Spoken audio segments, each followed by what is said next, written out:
Bienvenue sur le plateau de l'émission Trade ou pas Trade, une émission entièrement consacrée à la bourse en général et au trading en particulier. Cette émission est aussi ce qu'on appelle un document à caractère promotionnel parce qu'on y parlera warrants, certificats, leverage, short, turbo, produits de bourse de Société Générale avec Léa Gézéquel, vendeuse Société Générale, produits de bourse. Alors, je vais vous présenter nos invités autour de la table. Nous avons à ma gauche Dorian Badi, vous êtes analyste meilleur taux placement. Merci d'être avec nous. Bonjour Dorian. Bonjour. À ma droite, Frédéric Berriot, rédacteur en chef délégué de la Lettre de la Bourse. Bonjour Frédéric, merci d'être avec nous. Jean-Louis Cussac, trader formateur, Perceval Finance.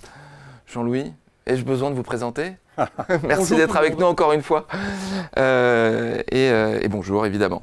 Alors, au menu cette semaine, qu'est-ce qu'on a? Nous avons l'inflation US, l'euro-dollar, Eurofin Scientifique, Porsche, LVMH et SEB. On va commencer tout de suite par la première rubrique. On refait la semaine.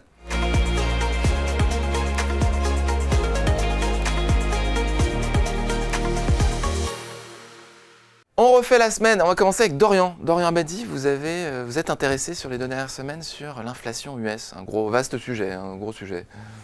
L'inflation US, plus largement les perspectives pour l'année prochaine, puisqu'elle a été déterminante, cette fameuse inflation, au cours des dernières années, singulièrement depuis le Covid, la guerre en Ukraine, la spéculation qui s'en est suivie. En fait, on le voit sur le graphique ici, donc en rouge, on a l'inflation américaine depuis janvier 2013, avec évidemment cet énorme pic qui a suivi le Covid, l'Ukraine, la spéculation.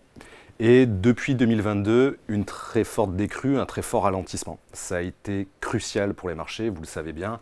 Alors pour le résumer très simplement, en fait, à chaque fois que les derniers chiffres indiquaient un ralentissement de l'inflation, que ce soit côté américain ou côté européen, les investisseurs tablaient sur un statu quo au niveau des taux des banques centrales, voire sur une baisse pour 2024, et ça faisait monter les actions. Et inversement, lorsqu'on avait une accélération de l'inflation. Je résume ça évidemment un peu simplement, mais c'est l'idée générale. Ce qui est important en cette fin d'année, c'est l'heure des bilans et des prévisions pour 2024, c'est qu'on pourrait un petit peu changer de grille de lecture. L'inflation a été le chiffre le plus observé, le plus analysé chaque mois par les investisseurs. Désormais, ça pourrait être la croissance. Il y a eu, au cours des derniers mois, le débat assez traditionnel entre le ralentissement, enfin l'atterrissage en douceur, je devrais dire, le soft landing, ou l'atterrissage brutal de l'économie. Pour le résumer, les investisseurs, le consensus de marché, estiment que la guerre contre l'inflation est pratiquement terminée et maintenant le débat se décale sur celui de la croissance. Les prévisions les plus pessimistes tablent notamment sur une récession en zone euro. Donc le marché s'attend à ce que les banques centrales baissent leurs taux au second semestre 2024. On tient pour acquis la baisse des taux des banques centrales au deuxième semestre, c'est ça? Quel est grosso modo, globalement, c'est ça. Si on résume un petit peu les perspectives à la fois sur la BCE et la Fed, les plus optimistes tablent sur juillet, les plus pessimistes, c'est l'essentiel du marché, on va dire, s'attend plutôt à ce que ce soit à l'automne, voire à l'hiver 2024. Après, donc, une phase de maintien élevé des taux, ce qui a déjà été annoncé à la fois par Lagarde et par Powell, côté européen et côté américain. Le débat, c'est de savoir jusqu'à quel point ça va ralentir la croissance économique. Chez Meilleur Taux Placement, Marc Fiorentino évoque souvent le scénario de grand ralentissement. C'est-à-dire qu'après l'atterrissage de l'économie, il n'y aurait plus de rebond. D'autant qu'on sort d'une phase de croissance importante, post-Covid. Et donc désormais, avec ces taux maintenus artificiellement très élevés, on craint à la fois le ralentissement, voire la récession. Donc ces chiffres de PIB et de consommation pourraient passer au premier plan, alors qu'ils étaient jusqu'à présent masqués par ceux de l'inflation tout au long de ces 2 à 3 dernières années. C'est déterminant comme grille de lecture, parce que vraiment elle pourrait être cruciale pour 2024 et pour les porteurs en action. C'est intéressant parce que graphiquement, sur le graphe, sur la ligne rouge qu'on voit, on voit que les plus bas de l'inflation atteints récemment aux alentours de 3%, c'était des plus hauts en 2017-2018. Donc on était quand même on est arrivé à des niveaux qui étaient relativement acceptables il y a 5-6 ans. Donc on se rapproche quand même d'un taux d'inflation qui commence à être dans des normes qu'on a déjà vues dans les années passées. C'est ça, on reste quand même au-dessus de cet objectif extrêmement arbitraire des banques centrales qui est de 2%. Lors des tout derniers chiffres qui ont été publiés la semaine dernière, on voyait qu'on était à 3,2% d'inflation, tout prix confondu sur un an aux États-Unis en octobre, contre 3,7 en septembre. Côté zone euro, on fait un peu mieux. On est à 2,9 contre 4,3. La France est un peu l'un des des pires élèves, des cancres de la classe dans les grands pays européens, parce qu'on est à 4% contre 4,9% respectivement. Avec une croissance plus élevée aussi. C'est vrai. Donc on verra un petit peu comment cela se passe dans les prochains mois. Mais à nouveau, c'est vrai que les marchés font plutôt le pari que cette guerre contre l'inflation est pratiquement terminée et que maintenant, c'est celle de la croissance qui s'ouvre. Alors, quelles sont les implications, Jean-Louis, vous vouliez parler de l'euro-dollar parce que ça vous a intéressé. Quels sont les liens entre l'inflation et l'euro-dollar? Sur l'euro-dollar, il y a plusieurs choses. Alors, sur le plan technique déjà, on surveillait ces derniers temps 1,0770 franchi. Le niveau a été franchi très violemment sur la statistique du CPI pour 0,1%. On est passé de j'en veux pas à j'en veux. Mais c'est très les enjeux, je pense, autour de l'euro-dollar, et pas que sur l'euro-dollar, mais sont très spéculatifs. Il est difficile de se projeter.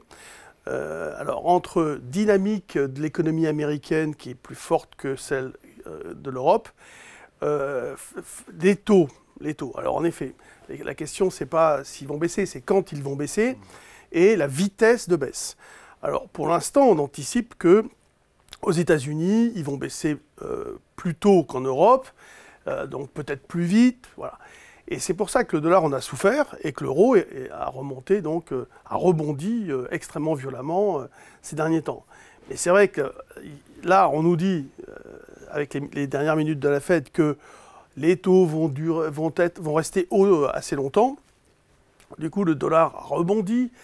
Enfin, vous voyez, on réagit à l'instantanéité. Il est difficile de se projeter dans des politiques monétaires suffisamment précises pour avoir une régularité sur les marchés, que ce soit sur les actions, mais aussi donc sur l'euro-dollar, qui fait des écarts extrêmement violemment.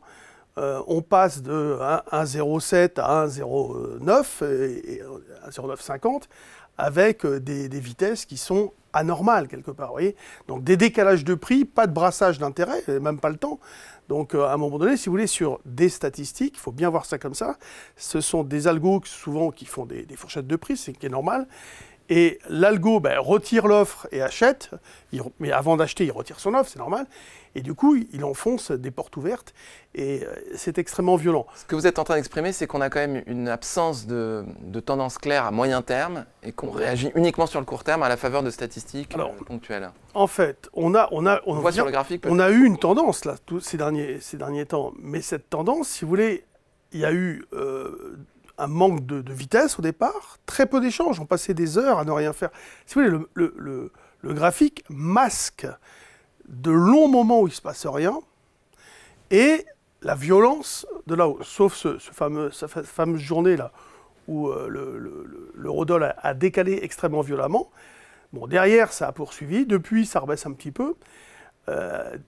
On peut toujours avoir des stratégies basées sur le fait qu'on peut retourner, par exemple, vers un 10-30.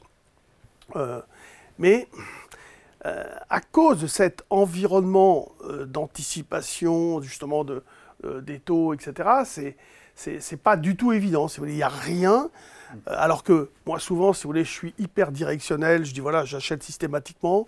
Je garde une méfiance extrêmement forte. Le message, c'est, en gros, il faut être hyper méfiant sur les marchés en général et l'euro-dollar en particulier, puisque c'est le sujet là ce matin. Mais c'est vrai qu'on a des comportements de marché extrêmement particuliers parce que on est trop à suivre, je ne sais pas si on est trop, mais on suit à la seconde la moindre parole sur les taux, la moindre idée, la moindre rumeur, la moindre hypothèse. Et on oublie assez vite d'ailleurs. On oublie assez vite à la faveur d'une autre statistique qui vient recouvrir. Il y a beaucoup de mouvements parfois bizarres et il y a beaucoup d'hypothèses en fait. Il y a beaucoup d'hypothèses sur du très court, du court, du moyen, du long, sur ce que Powell va dire, sur ce que on change de sujet à la faveur des publications de statistiques et chaque mot provoquait un écart extrêmement important. Donc c'est vrai que ce sont des phases de marché qu'on n'a pas vraiment connues dans le passé, à ce point-là, si vous voulez. D'accord. Où on réagit vraiment d'une manière extrêmement violente avec peut-être, enfin très probablement à cause aussi de la construction, c'est-à-dire qui fait quoi derrière. Eh bien, les algos sont vraiment majoritaires et ça change beaucoup de choses puisqu'on peut difficilement se projeter. Voilà. Est-ce qu'on va baisser les taux alors, en En effet, on parle de septembre 2024. Aux États-Unis, un trimestre avant. Oui. Pour l'instant, c'est l'idée qui domine, mais tout d'un coup, voilà, on peut changer et avoir des mouvements sur une statistique toujours extrêmement violents. Il faut faire attention. On ne peut pas investir comme ça, les yeux fermés, en se laissant porter. Alors, on va quitter ces considérations macro pour revenir, parce qu'il y a quand même un manque de lisibilité, pour revenir sur du micro, sur du stock picking. Est-ce que vous, Frédéric Berriot, vous vous êtes intéressé à Eurofin? Tout à fait. Sur les 15 derniers jours. Qu'est-ce que vous pouvez nous en dire de Eurofin? Alors, pourquoi on s'est intéressé à Eurofin? Ça fait quelques temps déjà qu'on la regarde, parce qu'elle a beaucoup baissé. Ça valait 128 € en septembre 2021. Ah oui. Et c'est une des valeurs, en fait, qui a Covid, qui a profité d'un effet d'aubaine, si on peut dire, lié à la crise sanitaire, parce qu'en fait, Eurofin, c'est le leader mondial de la bioanalyse. Bon, ils interviennent en fait dans tout ce qui est environnement, c'est-à-dire test de l'eau, test de l'air. Ils interviennent aussi dans l'agroalimentaire avec la détection de bactéries. Il y a eu le scandale Buitoni, les pizzas Buitoni. Et puis ils interviennent aussi dans la santé. Et à ce titre-là, en fait, ils ont été très sollicités en fait pour tout ce qui est détection en fait du Covid, ce qui a généré un surplus de chiffre d'affaires très rentable jusqu'à fin 2021. Ça s'est arrêté. Et en fait, et depuis, en fait, il y a la purge de cette hausse du titre jusqu'à septembre 2021 qu'on observe en fait depuis maintenant 2 ans, qui est tout à fait logique et qui est liée en fait à la décroissance en fait ce surplus de revenus lié en fait au Covid. Et là, en fait, bonne nouvelle, en tout cas, nous, c'est ce qu'on analyse, c'est qu'au 3e trimestre, le chiffre d'affaires, pour la première fois, en fait, depuis la fin de la pandémie, reprend en fait une trajectoire haussière. Alors, pour l'instant, elle est légère. C'est dû à quoi? C'est sur quelle activité? C'est l'ensemble? C'est l'ensemble, de 2%, parce que justement, il y a quasiment plus de revenus liés au Covid. D'accord, donc on repart sur le business model traditionnel. Voilà, et il faut ça. Donc là, pour l'instant, la croissance, elle est assez modeste encore, elle est de 2%, mais si on regarde en fait, justement, hors Covid, c'est-à-dire tout ce qui est core business, ça monte de 7%. D'accord. Et donc, nous, on pense que ça y est, c'est une inversion de tendance. Ça va accélérer, en fait, au dernier trimestre, dans un contexte, on l'a dit, de forte incertitude conjoncturelle. Et je pense qu'en fait, ils vont retrouver, en fait, des hausses de profit à partir de 2024. Et c'est pas très cher par rapport au ratio historique. Et graphiquement et donc nous oui. À 46 €, en fait, on l'a acheté, on l'a recommandé à l'achat. Ça vaut 51, mais ça a tellement perdu que je pense qu'il y a encore un potentiel de rebond. 46, 128, c'est quand même. Voilà, vous avez attendu longtemps. Non, honnêtement, on a fait par palier. Visiblement, ça se passe bien. Juste une question, le rebond sur les 46 là qu'on voit graphiquement, est-ce que ça correspond à la publication des résultats et notamment la divulgation d'un chiffre d'affaires en hausse, de nouveau en hausse? Est-ce que c'est concomitant? Alors en fait, ça a été peut-être anticipé par le marché? Alors non, parce que justement, le jour où c'est tombé, en fait, moi j'étais étonné parce que le titre n'a pas réagi. Je me suis dit, c'est bizarre, ça ne réagit pas, il y a quand même plus 2, et puis il y a un retournement de tendance. Et en fait, ça s'est fait après, ça s'est fait quelques jours après, en fait. C'est intéressant. Voilà. Parfait, merci beaucoup Frédéric. On va passer maintenant à la rubrique Le Zoom sur.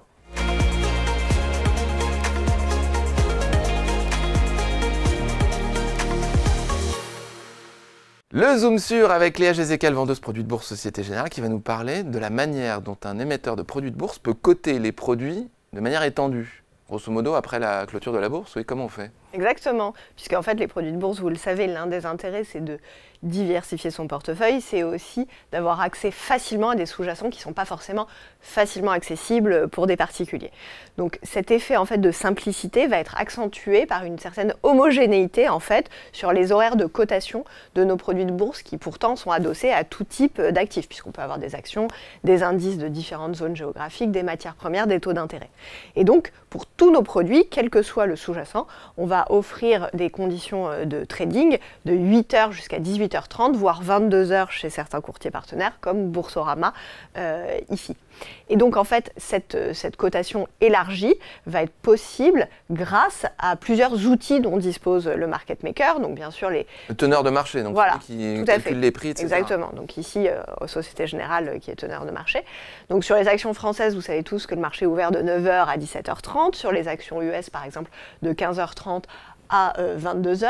Et donc, en fait, on va pouvoir offrir ces conditions de négociation de 8h à 22h, peu importe le type de sous-jacent, sur les actions en se servant d'outils un petit peu différents. C'est-à-dire que, par exemple, sur les actions américaines, le matin, chez nous, pour coter ces produits, on va se servir d'autres places de cotation où les actions sont cotées. Par exemple, on va penser à Apple, qui est coté le matin en Allemagne avec des conditions de liquidité tout à fait satisfaisantes pour nous permettre de proposer un prix, même si Apple en tant que tel est fermé.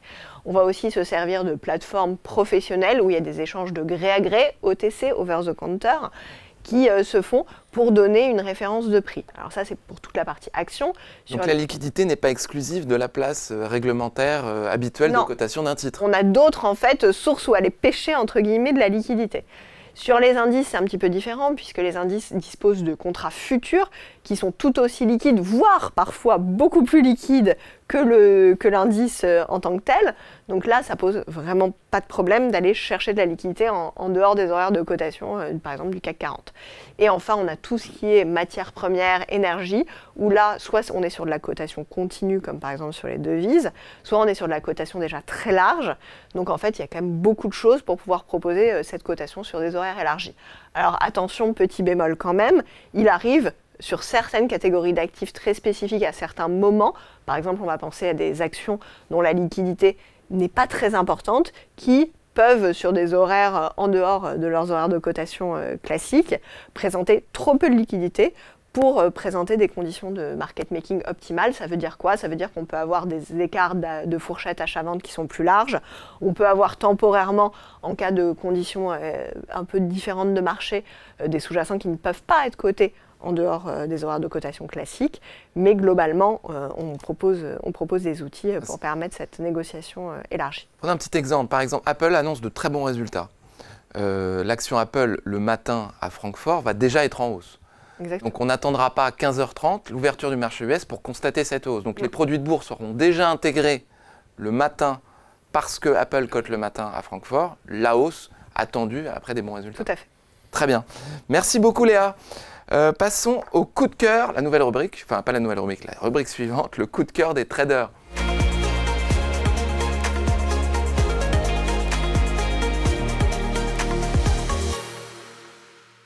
Le coup de cœur des traders, vous connaissez le principe, chacun de nos invités qui ont la gentillesse de venir parmi nous chacun aura 60 secondes pour pitcher, pour vendre son scénario d'investissement aux deux autres présents autour de sa table.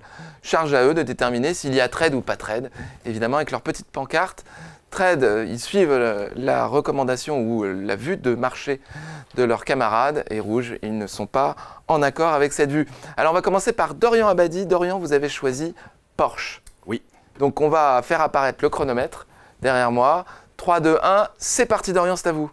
Porsche, une entreprise évidemment exceptionnelle qui a été introduite en bourse par Volkswagen fin septembre, début octobre 2022. C'était l'une des principales IPO européennes de l'année. Le titre est monté très vite, très rapidement, jusqu'à atteindre un niveau de range certainement surévalué. Et tout au long du second semestre 2022, on a eu une forte baisse, on le voit nettement sur le graphique avec ce range. Donc nous, ce canal descendant, je devrais dire. Donc nous, on considère en fait que le titre a atteint un plus bas intéressant, notamment avec une petite phase de rebond qui a permis de sortir de ce canal baissier. On a deux objectifs. Un objectif de court terme sur les 94 € qui distingue 6 à 7% de hausse par rapport au prix actuel, que l'on peut bien sûr amplifier avec l'effet de levier d'un turbo par exemple. Et sur le long terme, donc nous on l'a prise en portefeuille chez Meilleur Taux Placement, ce sont les 117 € qui nous intéressent. C'est un niveau qui a été atteint en juin dernier, c'est 30 à 32% de hausse, et le stop sous les récents plus bas des dernières semaines. Parfaitement respecté, un timing parfaitement respecté. Dorian, merci beaucoup. Alors Jean-Louis et Frédéric, quel est votre avis sur ce scénario d'investissement? Tout le monde est d'accord. Moi, vous savez, quand tout le monde est d'accord, je suis un peu triste, parce qu'il n'y a pas forcément de débat. Jean-Louis. Un bémol. En fait, il y a une figure caractéristique qui est l'épaule tête-épaule inversée, c'est-à-dire vous avez, début octobre, vous voyez, vous avez un point bas, ça remonte, vous avez la tête qui est formée donc par la baisse de fin octobre et la reprise de début novembre, et ensuite vous avez à nouveau une baisse, ça veut dire une nouvelle épaule et ça remonte. Là, vous avez ce qu'on appelle une ligne de coût autour de 92-93 euros. Dans la théorie, c'est au-dessus de cette ligne qu'il faut déclencher ces achats avec l'idée d'aller chercher un niveau de prix de la hauteur de la tête. D'accord ? Donc ça voudrait dire ici 101, c'est ça ? 102, ce que nous a tracé d'ailleurs, ce qui est vraiment grosse résistance. Nous, là, 101,90, 102. Donc c'est vraiment une figure caractéristique. Donc il faut l'exploiter. Qu'est-ce qui viendrait invalider ce scénario techniquement? Techniquement. Techniquement, déjà, le cassure de l'épaule, ce ne serait pas terrible. Et ensuite, la tête. Frédéric, qu'est-ce que vous en pensez? Vous êtes plutôt analyse fondamentale? Oui, mais moi je suis tout à fait d'accord avec ce qui a été dit. Nous, on en a en portefeuille. On en a eu dès l'introduction. Et en fait, on a allégé effectivement sur les au-dessus de 110, 115. Voilà, bon, c'est une très belle entreprise, hein. Pas aussi rentable que Ferrari, on va dire, mais bon, voilà. Vous avez une préférence pour Maranello, visiblement? Non, bah, moi, si j'ai les deux voitures, ça me va. Hein. Une Ferrari, une Porsche, ça me va, quoi. Moi aussi. Merci beaucoup, messieurs. Pas de droit de réponse, tout le monde est d'accord? Non, mais l'invalidation du scénario, vous vouliez préciser peut-être en plus? Ça revient à dire la même chose, ce serait le retour dans le canal descendant. Moi, ce qui m'intéresse aussi sur le long terme, d'un point de vue plus fondamental, ce sont les perspectives extraordinaires en termes de marge et de croissance des revenus que dégagerait l'entreprise selon sa direction. Donc là, il y a vraiment un point bas à exploiter, peut-être plus à long qu'à court terme. Mais globalement, oui, je rejoins tout ce qui a été dit. Très bien, donc deux objectifs, 102 et 117. Ils ont 94, 117. Court terme, 94. Long terme, 117. Aujourd'hui, on est à 88. 102, c'était l'objectif de Jean-Louis, pardonnez-moi. Oui. Si on franchit la ligne de coût. Voilà. Très bien, c'est noté. Alors, deuxième coup de cœur des traders avec Jean-Louis Cussac. Vous avez décidé de nous parler en 60 secondes de LVMH. On va mettre le chronomètre derrière moi. Et on va y aller dans quelques instants. 3, 2, 1, c'est parti Jean-Louis, c'est à vous. Alors LVMH, 10,80% du CAC 40, donc elle est incontournable.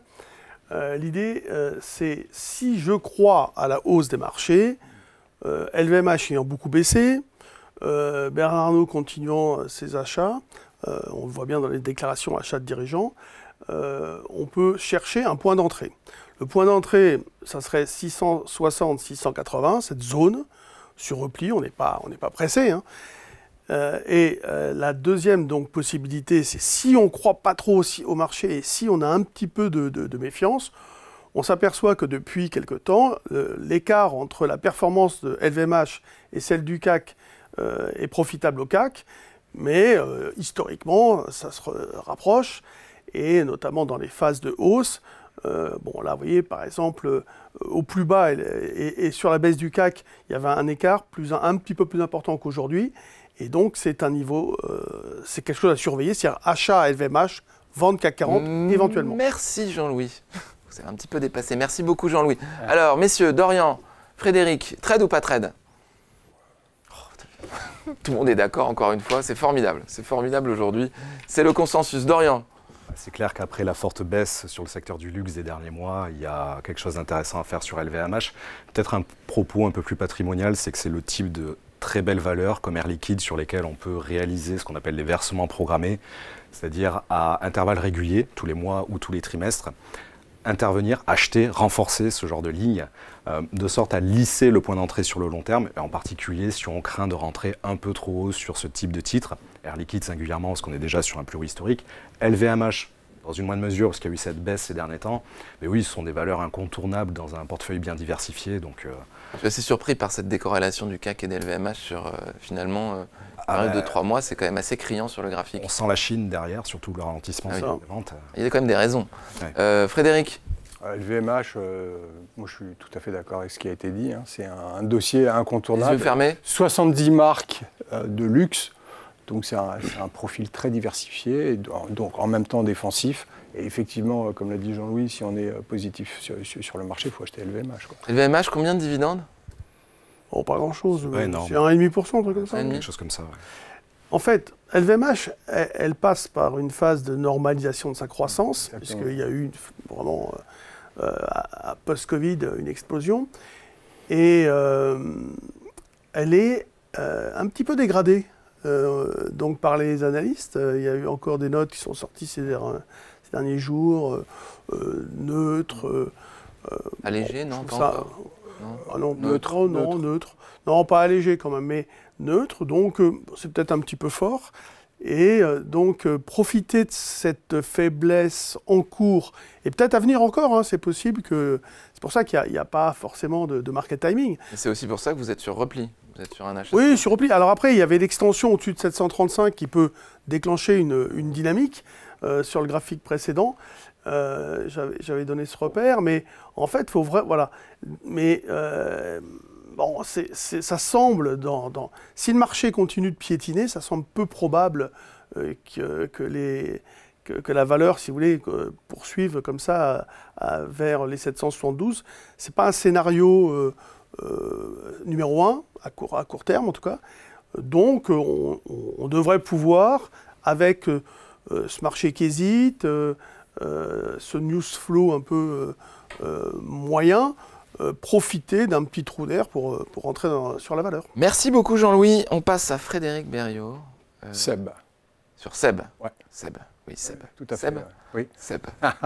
Très bien. Bon, tout le monde connaît Seb. Oui, attendez. oui, pardon. On va mettre le chronomètre. N'allez pas trop vite.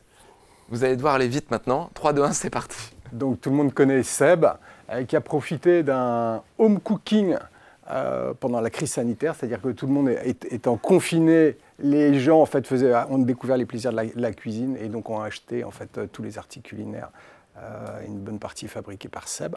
Ils ont souffert avec l'inflation et puis là en fait depuis le deuxième trimestre, ils retrouvent en fait une croissance positive sur les ventes grand public.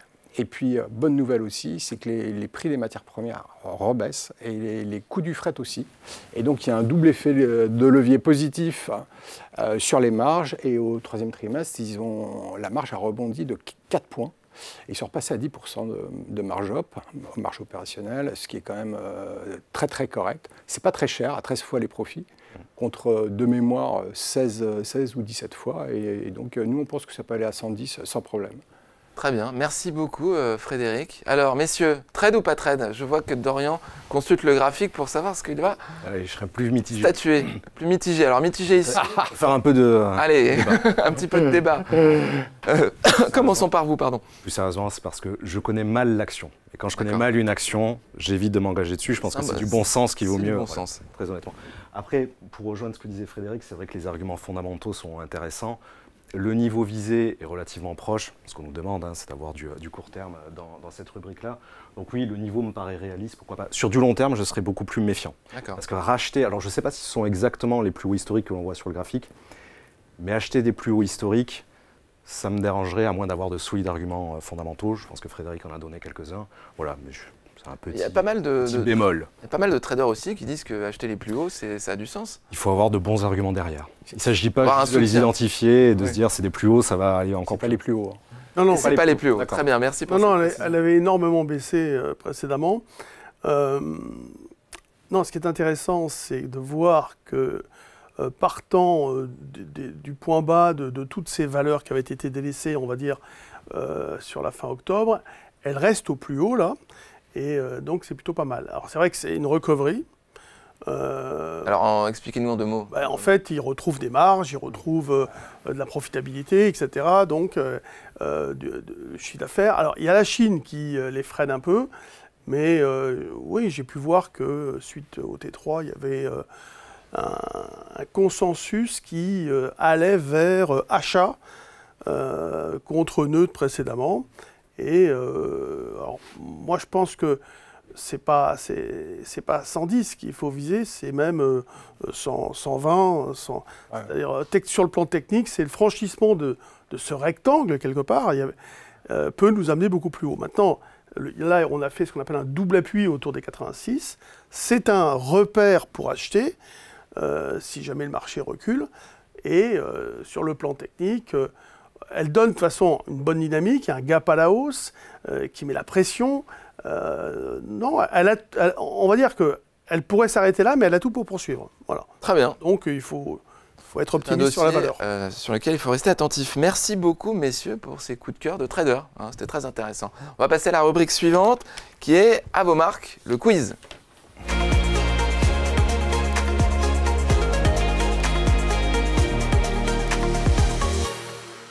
Rubrique à vos marques, le quiz de fin d'émission, animé par Léa Gézéquel, vendeuse produits de bourse Société Générale, avec cette semaine les taux d'intérêt.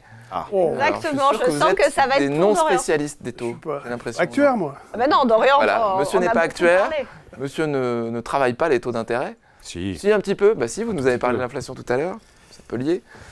Frédéric, les taux d'intérêt, Je les regarde, bien regardez. évidemment, c'est Moi aussi, je le regarde. important, hein, c'est un des paramètres d'analyse des On marchés. va voir si vous êtes crédible quand vous donnez votre avis sur les taux. Mais à la différence du prix sur les indices, moi aussi je les regarde, mais je les oublie par tranche. Vous voyez, on oublie après. Les différentes maturités aussi. Hein. 10 ans, 15 ans, 20 ans, qu'est-ce que ça veut dire? Bon, on va voir ça tout de Vous suite. allez voir, ça reste assez macroéconomique. Je pense que vous avez tous vos chances. Alors, on y va. Rentrons dans le vif du sujet. Vous attendez la fin de l'énoncé des réponses potentielles avant de buzzer. Première question, c'est parti.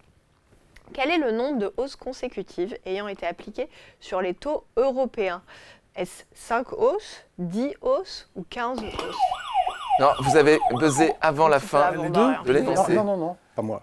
Non, Frédéric. Frédéric, c'était Deux. tout à fait. C'est 10. 10, exactement. Bravo, Frédéric. Il y a eu Frédéric est 10 hausses. extrêmement concentré. Ah oui, non, il est très concentré. Je vois, on est sur un départ dans les starting blocks. C'est très bien. Alors effectivement, le taux de refinancement de la BCE, puisque c'est ça dont on parle quand on parle des taux européens, a été relevé 10 fois d'affilée récemment pour aujourd'hui s'établir à 4,5%. Alors aujourd'hui, on l'a vu, les banques centrales ont opté pour une pause de la hausse des taux. Pourquoi? Il y a plusieurs effets. D'un côté, parce que en fait, cette surconsommation qu'on a pu voir post-Covid, avec toutes les aides qu'il y a pu avoir de l'État aujourd'hui, commence vraiment à s'essouffler. On sent que la demande est beaucoup moins élastique, on va dire, à la hausse des prix. Et le marché du travail aussi, qui était très tendu post-Covid, avec plein d'offres d'emploi qui n'étaient pas pourvues. Aujourd'hui, on sent aussi qu'il y a un réajustement. Le marché du travail se tend, l'équilibre en fait revient. Et la vague de hausse des prix en réponse au conflit au Moyen-Orient, elle aussi commence à s'estomper. Et donc, on a aujourd'hui une sensibilité accrue de la demande des ménages à la hausse des taux, et donc les sociétés commencent effectivement à ne plus monter leur prix par peur que la demande ne suive pas. Donc tout ça, ça donne du grain à moudre à effectivement cette hausse des taux, et aujourd'hui on est vraiment dans un cycle, comme le disait Dorian, où d'observation, statu quo, on va voir ce qui se passe. Voilà, on pense que la hausse des taux va arriver à sa fin. Un point pour Frédéric. Je n'énoncerai pas vos points, Jean-Louis et Dorian, c'est inutile. Nous le savons tous, c'est 0. Deuxième question. Quel a été le rendement atteint par les bons du Trésor américain le 19 octobre dernier? 4,39, 4,99 ou 5,89? Merde. Un peu avant, Un peu avant, Frédéric. Dorian. 4,99. Très bien, Dorian. Je savais que vous alliez briller sur les taux après cette première rubrique de l'émission. Oui, il s'agit des bons du Trésor américain 10 ans en date du 19 octobre 2023. C'est son plus haut niveau depuis juillet 2007, après un plus bas en août 2020 à 0,5%. Donc on voit quand même qu'il y a un écart absolument incroyable sur une période de temps qui est importante, mais quand même. Alors bien sûr, en cause, il y a la perte de confiance quant à la capacité des États-Unis à maîtriser l'inflation, même si là, on commence à revenir un peu, mais ça a été très fort, et l'essor de la dette. Aujourd'hui, pour information, on est à 4,46 sur ce T-note américain. Parfait. Un point pour Dorian, un point pour Frédéric, 0 pour Jean-Louis. Troisième question. Troisième question. Toute chose égale par ailleurs, quel est l'impact d'une baisse des taux sur le marché actions? Cela entraîne-t-il une hausse de valeur des actions, une baisse de valeur des actions, ou cela n'a-t-il aucun impact? Jean-Louis. Jean-Louis. 2. Oula, attention. Attention, hein. Non, attention à ce que vous dites. Répondu. Là, c'est Attention. la hausse des valeurs. Il a répondu. Non, mais je vois rien. Non, mais laissons-lui.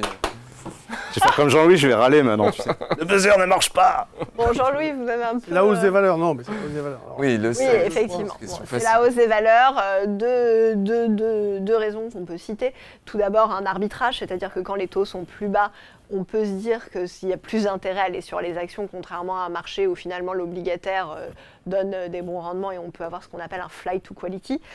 Et le deuxième élément un petit peu plus technique, c'est que finalement, quand on va essayer d'évaluer une action, on va essayer de déterminer le coût du capital. Et pour faire ça, il faut actualiser ce qu'on appelle des flux de trésorerie, ce qui revient à diviser par un peu les taux quelque part. Et donc, ces taux, s'ils montent mécaniquement, ça entraîne une baisse de la valeur des actions et inversement. Merci, c'est très clair. Un point partout. 4e question. Les 2 dernières questions deviennent extrêmement stratégiques. Attention. Suite aux récentes annonces des banques centrales, quel a été l'impact sur les taux à long terme? Est-ce qu'on assiste à une hausse des taux, une baisse des taux ou aucun impact? Jean-Louis. 2. Oui, effectivement, une baisse des taux. Donc pareil, on est vraiment sur un cycle de stabilisation, voire de recul de l'inflation.